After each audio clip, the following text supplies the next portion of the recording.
Major changes number 46? Special requested video? What the heck am I talking about? If you want to find out, stay tuned. See how much progress I've made on my layout. Also, see what the special video is all about. If you want to find out, watch the video. We'll be back later. Bye for now. This Vinny Vid production video brought to you by Yankee Dabbler. Don't forget the 5% discount code BNSS6951. And by Highways and Byways. Excellent graphics for your roads and streets on your model railroad. Check it out. Hey guys and gals, welcome back to another Vinny Vid Productions presentation. I am Vinny, your host, also known as BNSF6951 and also known as Cousin Vinny. If you guys like watching rail fanning videos or run-off sessions on my layout that's sitting behind me, scratch builds or live streams, then please go ahead and hit the subscribe button. And after you hit the subscribe button, don't forget to hit the bell. This way you'll get notified every time I upload a video or a live stream. And I wouldn't mind you giving me a couple of those also. Anyhow, with all that being said, let's get on with the video. Alright guys and gals, before we actually get started on the main part of this video, I want to thank Dave, BNSF N-Scale, for doing a job that wasn't related to the layout update, but doing trucks and couplers and metal wheels on all of those tankers right there. There's 28 tankers that he did for me, so Dave, thank you very much for that. Anyhow, in this room, we're going to make some changes also. Thanks to my little brother, Roy Hardwick, Container Man 68, he told me that Love's does not have an entrance on this side of the yard. It actually has it way down on that end, right in front of that green hopper right there. So basically what happens is all the track for Love's becomes stub end track, and that means that let's see if I can get in there. Oops, sorry, I hit the record button. Anyhow, that means that this turnout here and this turnout here and this turnout here are all going to come out, and the main line will go around the back, and right where that curve is right there, it'll be replaced with a straighter track, and then the curve into the rest of the layout. Anyhow, with that being said, I guess now we'll go ahead and get on to the other part of the video. So stay tuned and we'll be back shortly. Alright guys, now we're in room number 2, and I'm going to show you what Dave and I have accomplished. And actually Dave has been inspiring me to get this all done as soon as I can, because he's leaving for Wisconsin here shortly. But anyhow, everything from those turnouts there around to here up to this point is pretty much done, except I have a couple of turnouts on that end that are going to be replaced, and I'm waiting for Bruce Giroux to get them back to me. Anyhow, these S's here, where I'm going to solder some joints, because I just want to make sure that the joint is good. Now, let me move the camera slowly over here and show you this part. Now this part here, as you can see, is a bunch of wires sticking up and out of the top of the board. Now how I do mine is, first of all, I make my terminal joiners. Not terminal joiners, rail joiners that have wires on it, because why should you spend $7 and only get 2 when you could buy 2 rolls of wire for $14, and you're going to need rail joiners anyhow. So with the two rolls of wire, you can make hundreds of these things. And with that being said, I am going to actually do a short how-to video in this video about how I do that. Anyhow, everything from these track here needs to be worked in yet, but this one here that leads into the yard is complete.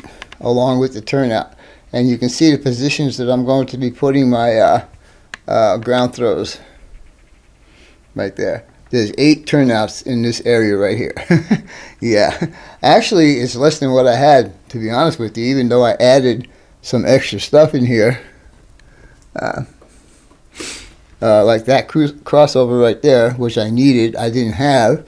But now I'll take you around the other side and show you what's been going on over there. So stay tuned and we'll be right back. Alright guys, this is the other side of where we just were, and this is your yard lead coming in, and as you can see I got a bunch of wires sticking up out of here that also need to get drilled through, and we have worked up to getting the yard ladder done, but I can't hook any of the yard track up until I finish the other side, which I will show you here in a minute. But anyhow, let me see if I can move the camera with the least amount of extra movement. That didn't look too bad.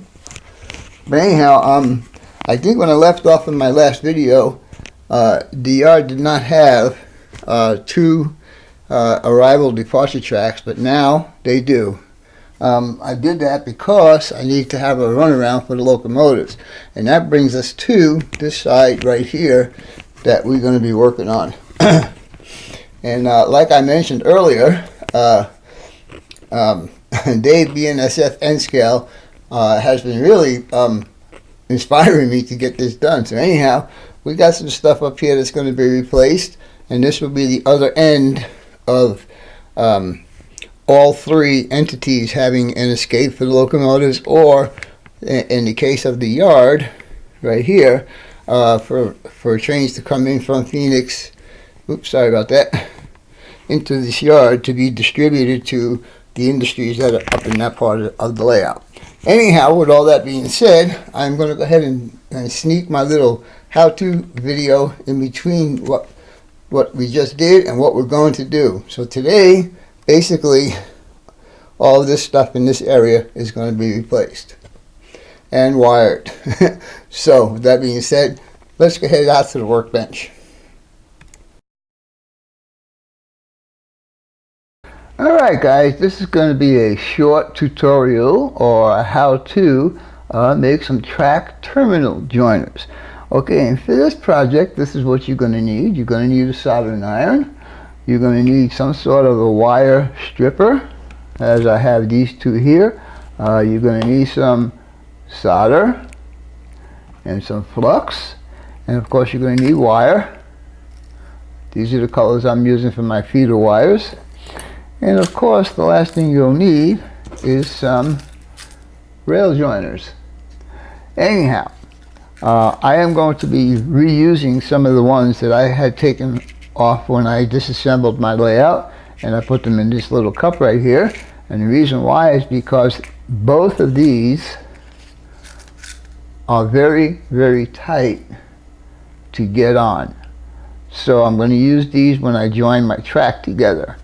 But as far as my terminal joiners go, these I have found, either one, the Microengineering or the Atlas. These are Atlas, by the way, and these are Microengineering. So, with that being said, I know I can get at least 2 uses out of each of these joiners. So, that's why I saved them in this little cup right here. So all that being said, let's move some of this stuff out of the way. And I'll show you. Oh, one other thing I forgot that you'll need is a couple of pieces of track.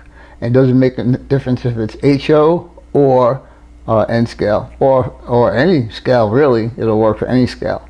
So, my preferred pair of wire snippers is these guys. And the reason why is because it makes cutting the wire really easy. It's got a cutter right in here, and so you'll just put your piece of wire in there and squeeze it, and boom, you just cut a piece of wire. The other thing I like about it is it's real easy to strip a wire. That's what these jars are for right here. And so you'll put your wire in here as far as you want, and you'll just squeeze, and there you go. Now you have a stripped wire. Alright, so with that being said, let me set up and get ready for the next part of this video.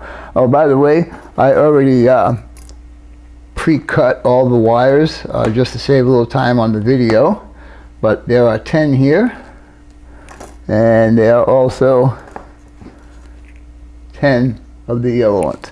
Anyhow, with that being said, let me get my soldering iron hot and show you how this is all done. So that means, alright guys, we're back. I got my soldering iron pretty hot right now. It's sitting right off of here on the side of the camera. Got my flux here, I got my rail joiners here, got my wire here, and so this is how we're going to do this. And this is my method. Of course, everybody's got their own method of doing stuff. This is just mine. Now, if I could pick up one of these rail joiners, we'd be doing okay. There we go. Alright, so what we're going to do, and I have filed these rails down just to make it easier to put these rail joiners on while I do this process. Anyhow, we're going to go ahead and start putting these rail joiners on the track. And these are just 2 pieces of scrap that most of us have scrap stuff. Anyhow, we'll get this one on here, and then we'll join the 2 pieces together. Alright, this is basically just the holding stuff together while I do my project. So once you got all these guys on here, flip the track over, and now we're going to put some flux on the joiner.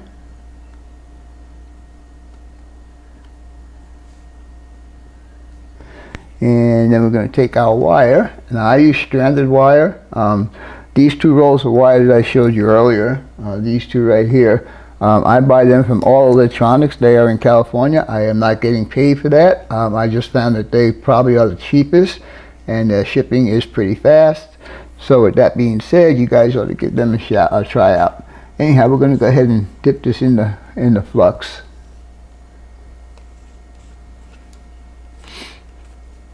And we're going to go ahead and tin. Now, let's see. Alright, so put some on the soldering iron, and then we'll go ahead and tin this just like that. Now I put my rail joiners, when I put it on the layout, I actually drill a hole in the center and run the wires between the rails. So because of that, I turn it around facing the center of the joiner. So that being said, we already have flux on the rail joiner, and so we can actually put a little bit more on here. It don't make a difference, but it'll just help. And we'll just go ahead and hold this on here. Give it a second to cool down. Give it a little tuggy wuggy, and it seems to be okay. And then we'll do the same thing with the other wire. Like I said, I use standard wire, and it's just my preference. You guys can use whatever wire you feel you'd like to use. I just don't like solid core wire because too many bends and it will break. So that's my excuse, and I'm sticking to it. Even my bus line is stranded. I'm using, I think it's 18 gauge stranded wire from my bus. Alright, so now where are we? We're here. Alright. Oops. Hey. You can't do that. You need to stay there. Alright, so let's get a little bit of solder on this soldering iron, and we'll tin this wire up, and again we'll just dip it in here.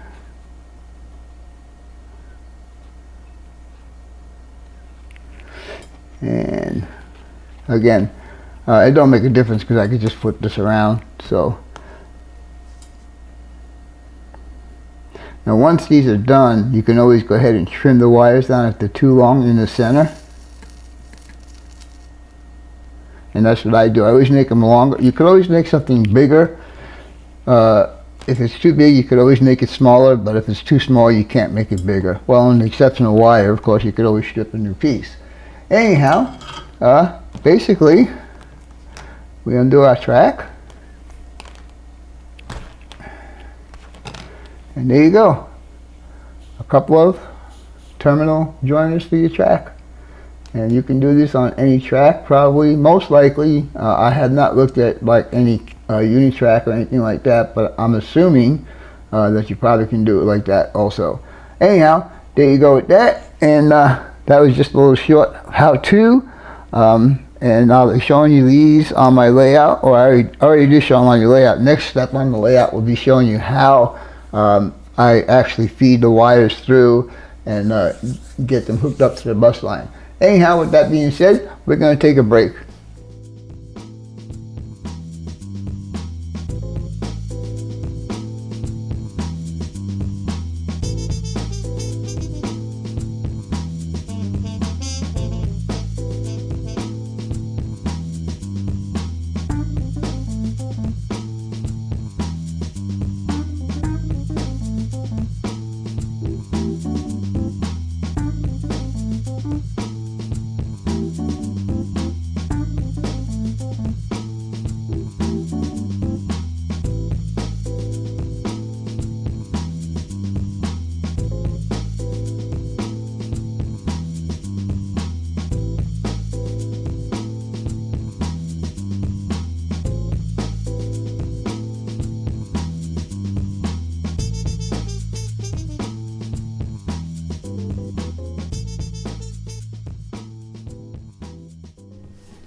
Alright guys, as you can see what's in front of you here, I have 10 pair of terminal rail joiners. Now, I do a little comparison just to see if you're actually going to save money by doing this, and yes, you will save some money by doing this, and I'll show you how. If you have to go out and buy your wire, okay, so you got 100 feet of wire, of yellow wire, let's say, $7.98, and I don't think that's the price. I think they're actually cheaper than that. So you buy 2 of those, one yellow, one green, or whatever your colors are. Plus, the rail joiners are $3.69 from Atlas, code 55. Now I'm talking N-scale stuff here, guys. So, if you wanted to buy 10 of the terminal rail joiners at $3.69 a piece, they wind up to be $36.90. Okay, now what I did was I took the yellow wire, which is 100 feet, and I divided it to find out how much it was per foot, and it wound up to be 8 cents per foot, and we used approximately 10 feet, was 80 cents. And the same thing on the green, 80 cents. Unfortunately, you're going to use a whole pack of terminal rail joiners, I mean just regular rail joiners, which is $3.69. So, your price for total material is $5.29. If you want to pay yourself $20 for that hour, you're still less than $36. So anyhow, that's just a comparison, just my idea of how to save a couple of bucks. With all that being said, let's go ahead and get on with the rest of this video. Alright guys, well I hope you enjoyed that little how-to video I just showed you guys. And now we're back at the layout, and as you can see, I don't have any more wires hanging up over here anymore. I have went ahead and drilled my holes between the rails as I had mentioned in the video. I'm going to get a little closer there for you guys. But you see, 1, 2, 3, and there's 4 there, and 5 there. Anyhow, doing it this way, oh, guess what? I forgot to put a yellow wire on that one. I got to take that one out again. Anyhow, doing it this way, what it actually does is 2 things. Number 1, it hides the wires. Once I put my sleepers in there, as you guys might call it, or my ties, you won't even see where the wires are. And second thing it does is actually holds the turnout from moving. So that's 2 pluses. Anyhow, I'm glad I caught this right here, because I have been wondering why it's moving so much. So I got to undo this part right here, and hook up another wire. Alright, well, okay. Anyhow, Dave BNSF N Scale will be here a little later on today, and I'll show you what our project's going to be for today. I don't have very much time. I need to get this layout up and running by the end of this because by the end of this month I have visitors coming here, and I would like to get the layout running for them when they get here. Anyhow, stay tuned and we'll be back shortly. Alright guys, as I mentioned earlier, I believe I mentioned earlier that Dave BNSF N Scale is going to be here today, and my goals for today are to get these turnouts 1, 2, and 3 cut in and electrically ready for ready for electricity. Also, because the geometry is a little bit different on this, I have to take this inside track here and move it in towards the inside of the layout, probably about a ½ inch or so, and then we'll all be good. Then over here we have this one turnout to be replaced. The straight part is part of my reversing loop, and where the locomotives are sitting, and it comes back into here, is the other side of the reversing loop. Now this turnout right here is coming out.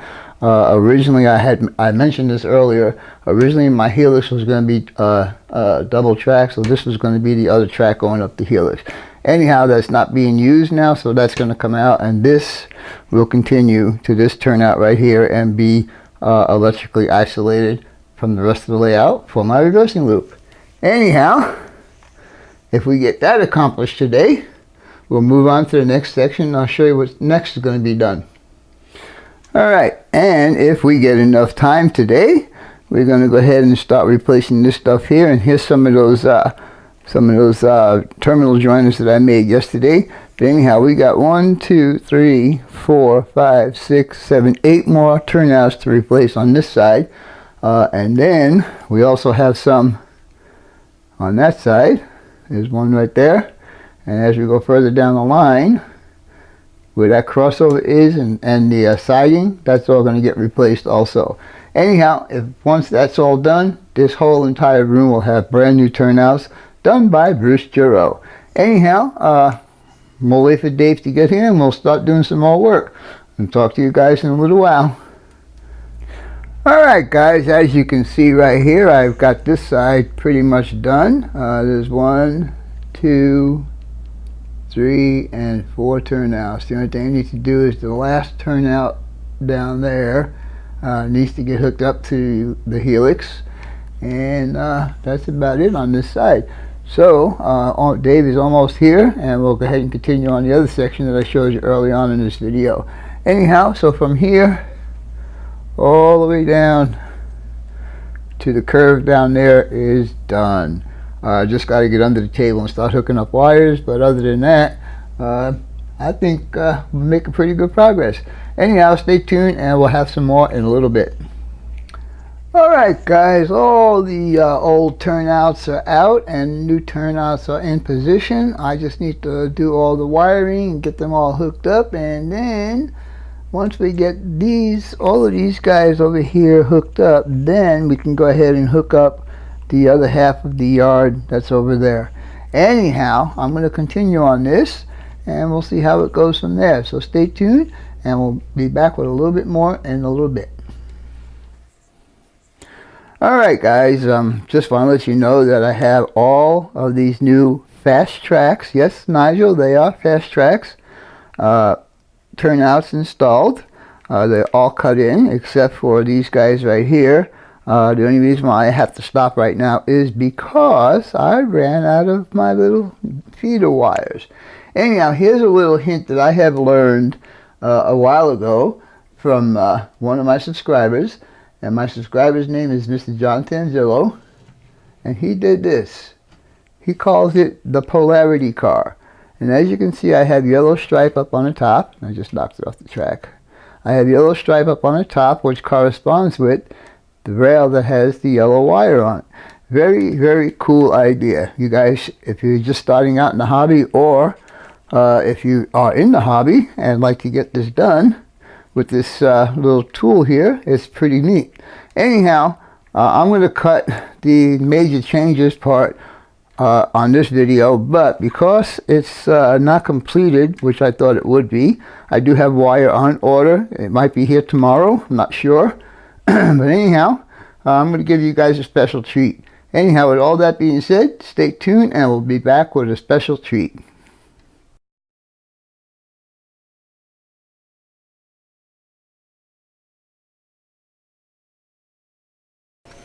Alright guys, I had a special request from Mr. X. He wants not to be identified, but he wants to know and see all the different foreign power that I have on my layout. So I am going to oblige him by showing you each locomotive that I have and what it is and all that kind of good stuff. I will not be running under their own power. I will be using 050 power only because of all the work I'm doing on my layout. I don't know if I have any wires that are touching or whatever. Anyhow, first up, this is an Intermountain SD40 painted in the Genesee and Wyoming paint scheme. And one of these days I am going to get this guy painted up for Arizona, California livery. It'll be the same colors, just the logo in the center will be different. Anyhow, let's move him out of the way and make enough room for everybody to fit here. The second one, oh, by the way, the first one is just DCC, no sound. The second one is also an Intermountain, and this was a gift from Sparky 107. The first time he visited me, almost 3 years ago, I think. Anyhow, this one has all the bells and whistles. It's sound, DCC, the whole 9 yards. And I'll tell you what, Sparky made me cry on this one. Anyhow, we'll go ahead and get him out of the way. And we'll bring the next guy up, which is also a Canadian product, which is CP Rail. Now this is a Kato locomotive. It is a AC 4400 ES 4400 AC. I think that's the classification. Anyhow, this is just a Kato locomotive, no sound, but DCC. All right, so we'll move him on over here.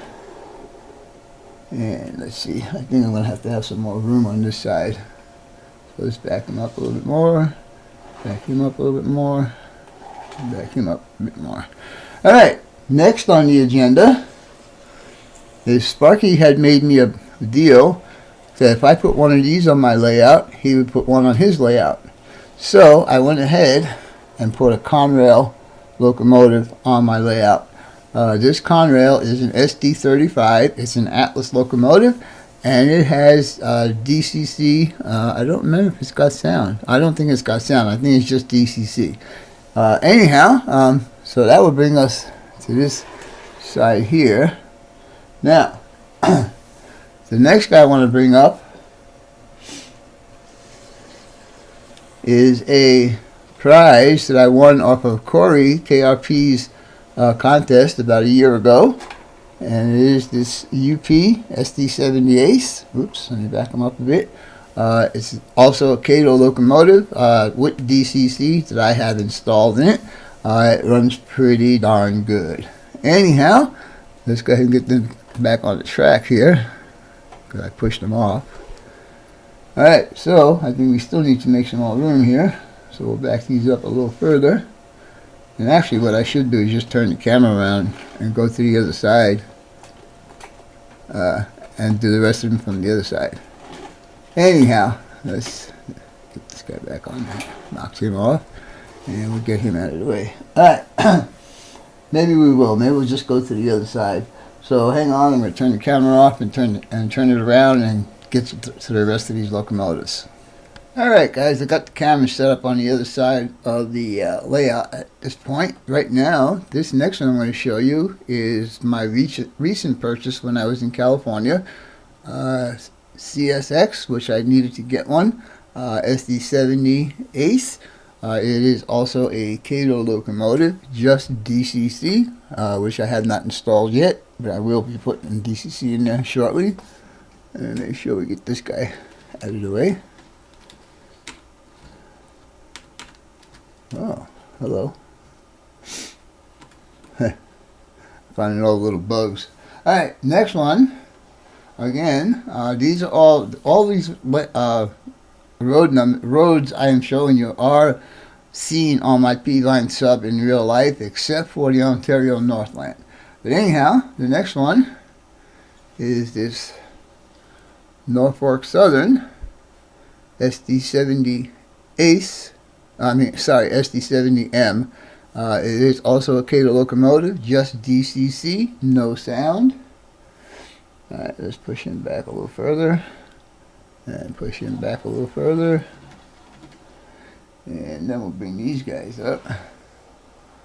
Now this next one used to be a Union Pacific SD90, I believe, SD90 Mac, or SD90/43. Anyhow, my good friend Ryan, Vermonterel fan, took it upon himself to take this locomotive to his house and change it over to a Norfolk Southern SD70 ACU. Anyhow, yeah, so, and it runs good. It's got DCC, no sound, just DCC. He did a really good job on that locomotive. Alright, now, the next couple of locomotives you're going to say are not foreign power, but because they are no longer a single entity, to me it is a foreign locomotive. So with that being said, here goes the first one. And these first two that I'm going to show you actually have worked the yard down here in Phoenix. We'll start off with this guy. Burlington Northern SD60M, number 1466. This guy has actually done switching here in Phoenix in the Mobest yard. And probably I'm not going to be able to. Let's see. Let's get these guys down here. And maybe I can get the next one here, and then I'll move the camera again.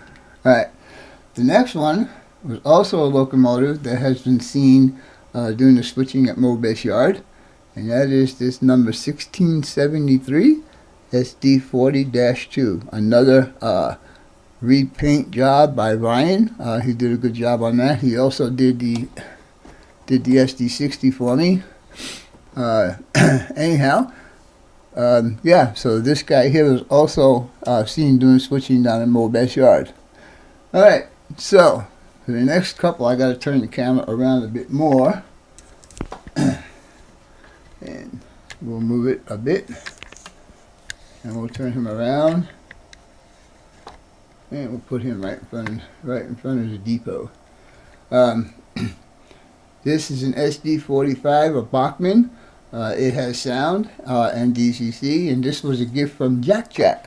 He gave me this a couple of years ago, screaming that I needed to have sound on my layout, so he got me this locomotive. It actually, for a Bachmann, it does run pretty good. It does sound pretty good. So yeah, so it's adds to my collection. All right, the next two are my best two 4-axle locomotives. Number 3501 and number 2964. Pull them up a little further. Get them both in the picture. You got a Jeep 38 Santa Fe, which I could probably at some point renumber and reclaim it as a Jeep 39-3, whatever I need to do that. And this one right here is a Jeep 40. These are my two best running Atlas locomotives. They both have DCC, but no sound. Anyhow, with all of that being said, and thank you, Mr. X, for asking for this video. I appreciate it. And it'll be tied in with my major changes number 46 video. Anyhow, I hope you guys and gals enjoyed this video. And as always, your questions, comments, input, subs, shares, and likes are always welcome. For now, that's all, folks. BNSS 6951 and Cousin Vinny out.